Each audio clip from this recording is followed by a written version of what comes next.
வணக்கம் தலைவா, அனைவருக்கும் இனிய வணக்கம். இன்றைக்கி நம்ம இந்த ஒரு வீடியோவில் எதை பற்றி பார்க்க போகிறோம் அப்படின்னு பார்த்தீங்கன்னா, டிஆர்பி மற்றும் பள்ளி கல்வித்துறையில் வந்திருக்க முக்கியமான தகவல்களை இந்த ஒரு வீடியோவில் நம்ம பார்க்கலாம். நீங்கள் நம்முடைய சேனலை முதல் முறையாக பார்க்குறீங்க அப்படின்னா மறக்காமல் ஒரு சப்ஸ்கிரைப் அண்ட் பெல்லில் கிளிக் பண்ணி வச்சுக்கோங்க. ஸோ வாங்க வீடியோக்குள்ளே போகலாம்.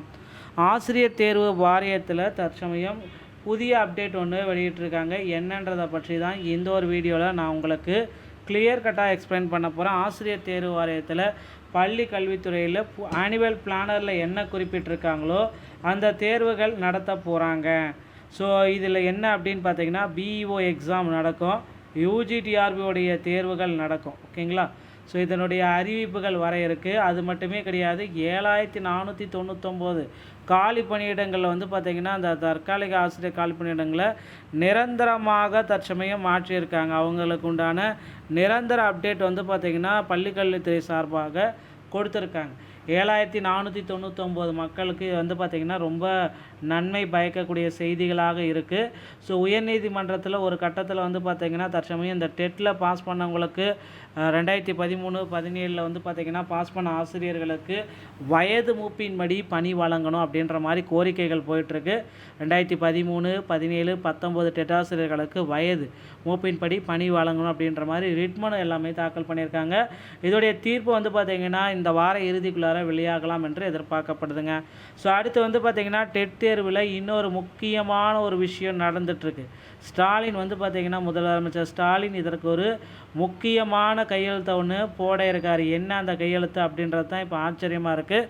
டெட்டில் பாஸ் பண்ணவங்க வந்து பார்த்திங்கன்னா டெட்டில் பாஸ் பண்ண அனைத்து மக்களுக்குமே இனி 60 மதிப்பெண்கள் எடுத்தால் பாஸ் என்ற சிக்னேச்சர் கையெழுத்து வந்து பார்த்திங்கன்னா ஒரு அரசாணை. ஏன்னா நீதிமன்றத்தில் வந்து பார்த்திங்கன்னா கோர்ட்டில் கேசஸும் போயிட்டுருக்கிறதுனால டெட்டில் பாஸ் பண்ணவங்கள அனைத்து கம்யூனிட்டியாக இருந்தாலும் சரி, எந்த கம்யூனிட்டியாக இருந்தாலும் சரி, இவர்களுக்கு டெட்டில் பாஸ் பண்ணியிருக்காங்களா, ஓகே 60 மார்க் எடுத்தால் பாஸ் என்ற அரசாணையை ஜியோவை ரிலீஸ் பண்ண போகிறாங்க. இது எப்போ அப்படின்னா இந்த டைம் தேர்தலே நடந்தாலும் சரி அப்படின்ற மாதிரி இன்னும் ஒரு சில தினங்களில் டெட் பாஸோடைய ஜியோ வந்து ரெடியாக இருக்குது மக்களே. ஸோ நீங்கள் இப்போந்தே உங்களை தயார்படுத்தி கொள்ளுங்கள். டெட்டோடைய பாஸ் ஜியோ எல்லாமே வந்து பார்த்திங்கன்னா விரைவில் பப்ளிஷ் பண்ண போகிறாங்க. டிஆர்பியில் இது எல்லாமே ரொம்ப ரொம்ப இம்பார்ட்டண்ட்டாக கருதப்படுதுங்க. ஸ்டாலின் அவர்கள் இதற்கு வந்து மிக முக்கியமாக ஒரு கையெழுத்து ஒன்று சிக்னேச்சர் போட இருக்காங்க. ஸோ டெட்டாசிரியர்கள் 2013 டெட்டாசிரியர்களுக்கு பணி நியமனம் எப்போ கிடைக்கும் அப்படின்றது தான் இப்போ கேள்விக்குறியாக இருக்குது. ஏன்னா தேர்தல் வாக்குறுதிகளில் தற்சமயம் குறிப்பிட்டது 2021 தேர்தல் வாக்குறுதிகளில் 2013 டெட்டாசிரியர்களுக்கு நாங்கள் பணி நிரந்தரத்தை கொடுப்போம், பகுதி நேர ஆசிரியர்களுக்கும் நாங்கள் பணி வாய்ப்பை கொடுப்போம் அப்படின்ற குறிப்பிட்டே சொல்லியிருக்காங்க. ஆனால் இது எல்லாமே எப்போ நிறைவேற்றுவாங்க அப்படின்றது இப்போ கேள்விக்குறியாக இருக்குது. இனி வரும் காலங்களில் எந்த கட்சி ஆட்சிக்கு வந்தாலும் சரி டெட்டாசிரியர்களுக்கு ஒரு மகிழ்ச்சியான செய்தியை அறிவிப்பை வெளியிடுவாங்க அப்படின்றத எதிர்பார்க்கலாங்க.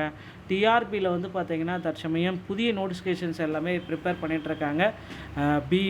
பிஆர்டிஇ மற்றும் பிஇஓ மற்றும் யூஜிடிஆர்புடைய நோட்டிஃபிகேஷன் ரெடியாக இருக்குது. கிட்டத்தட்ட 1.5 லட்சம் பீப்புள்ஸ் வந்து பார்த்திங்கன்னா இதற்காக வெயிட் பண்ணிகிட்ருக்காங்க.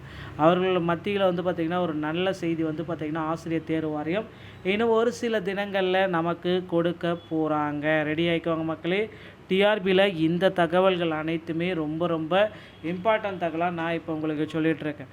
ஸோ இந்த ஒரு வீடியோ உங்களுக்கு பிடித்திருக்கும் பட்சத்தில் நீங்கள் நம்முடைய சேனலை சப்ஸ்கிரைப் அண்ட் பெல்லை கிளிக் பண்ணி வச்சுக்கோங்க. மீண்டும் ஒரு நல்ல தகவலோடு நான் உங்களை சந்திக்கிறேன். நன்றி, வணக்கம்.